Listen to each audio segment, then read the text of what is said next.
Pastaruoju metu vyksta kažkas tikrai keisto.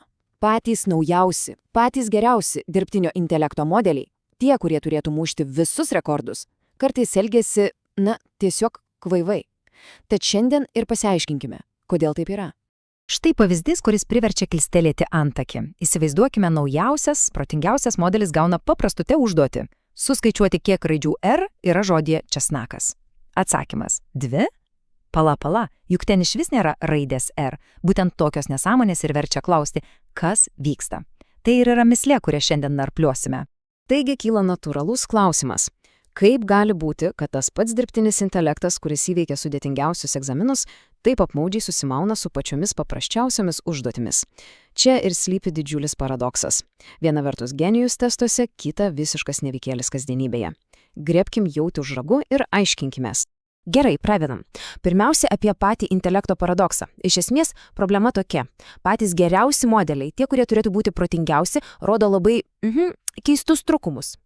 Ir čia kalbame ne apie vieną atsitiktinę klaidą. Ne. Tai jau tampa tendencija. Vieną dieną modelis nesugeba suskaičiuoti raidžių, kitą patarė įvesti 100% mokesčių tarifą. Na rimtai? Apskritai jausmas toks, kad modelis tapo mažiau patikimas kažkoks išsiderinęs. Visai ne tai, ko tikėtumės iš naujausios kartos D. Tai kasgi kaltas dėl šios painiavos?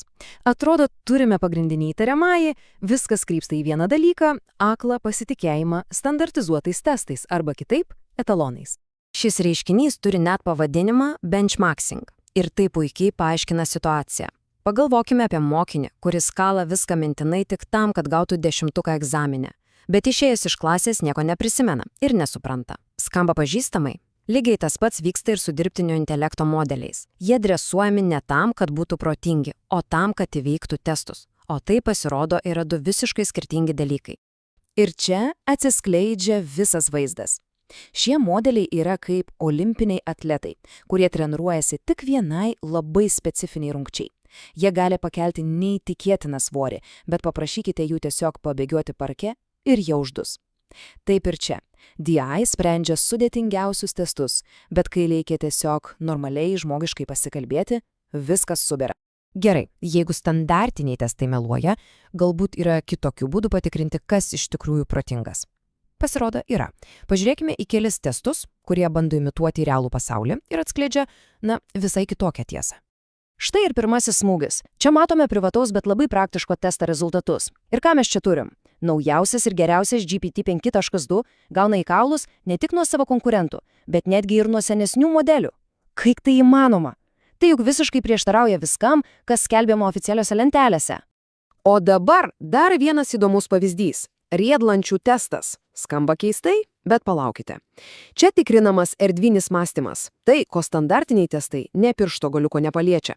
Dirbtiniam intelektui duodamas labai techniškas aprašymas, kaip sukasi lenta, kaip juda kūnas, ir jis turi pasakyti, koks tai triukas. Čia jau nepakaks vien prisiminti informaciją, reikia realiai suprasti judesį erdvėje. Ir štai rezultatai, kurie atvirai sakant yra pribloškiantis. Pažiūrėkite patys, su kiekviena nauja versija rezultatas krenta.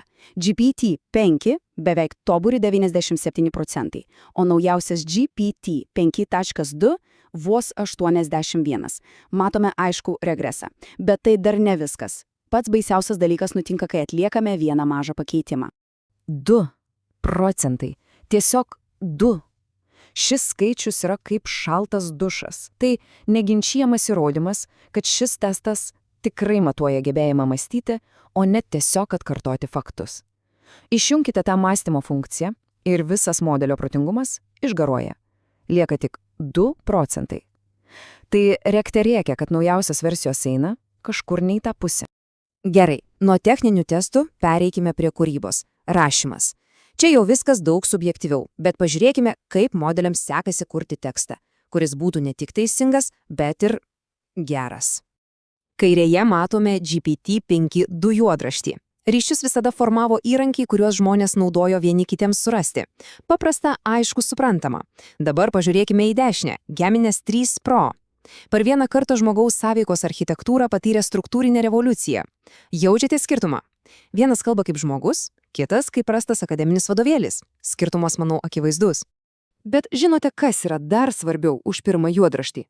Gebėjimas klausytis kritikos ir taisyti savo darbą. Tai yra tikrasis intelekto ir naudingumo požymis. Ir štai čia viskas tampa dar įdomiau.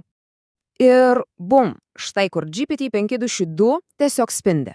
Pats vienas jis pasiekė 63% laimėjimo rodiklį. Bet duokite jam kito modelio, pavyzdžiui, Opus, pastabų ir jo rezultatas šauna į viršų iki beveik 88%. Tai neįtikėtina. O tuo tarpu Gemini, jis tiesiog užsispyręs ir nelabai klauso pastabų. Ką tai mums sako? Kad GPT gal ir neparašo geriausio pirmojo draščio, bet jis yra fantastiškas mokinys, jis klauso ir vykdo nurodymus, o realiame pasaulyje tai yra aukso vertės. Gerai, pakalbėjome apie protingumą, apie gebėjimą mokytis. O kaip dėl greičio? Nes kasdienybėje greitis kartais yra svarbiau už viską. Pažiūrėkime, kaip modeliams sekasi lenktynėse. Įmame realią programuotojo užduotį, pertvarkyti kodą. Ir rezultatai kalba patys už save.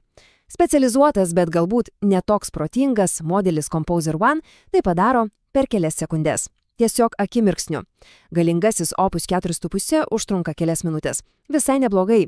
O protingiausias iš visų, GPT-5 2.2, spėjamas laikas virš 30 minučių. Pusvalandis. Tai verčia susimastyti, ar mums tikrai reikia protingesnio modelio, jei jis toks lėtas. Ir ši citata tiesiog pataiko į 10. Žmonės sako, klausykite, man nebereikia dar protingesnio modelio, man reikia tokio, kuris būtų greitas ir darytų tai, ko aš prašau. Viskas. Prioritetai keičiasi. Vartotojams neberūpi abstraktus testų balai, jiems rūpi įrankis, kuris veikia. Greitai ir patikimai. Gerai, metas viską sudėti į vietas. Ką mes išsiaiškiname? Koksgi tas galutinis verdiktas?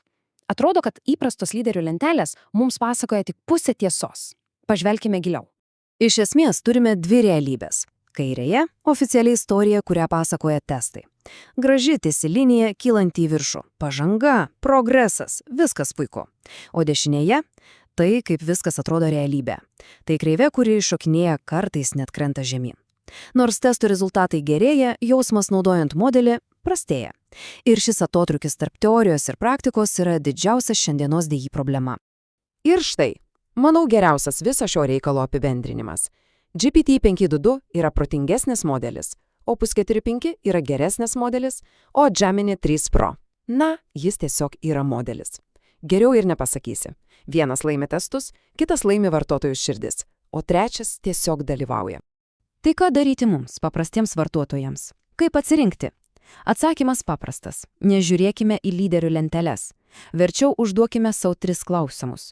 Pirma, ar šis daiktas daro tai, ko prašau? Ar jis klauso nurodymų? Antra, ar jis tai daro greitai?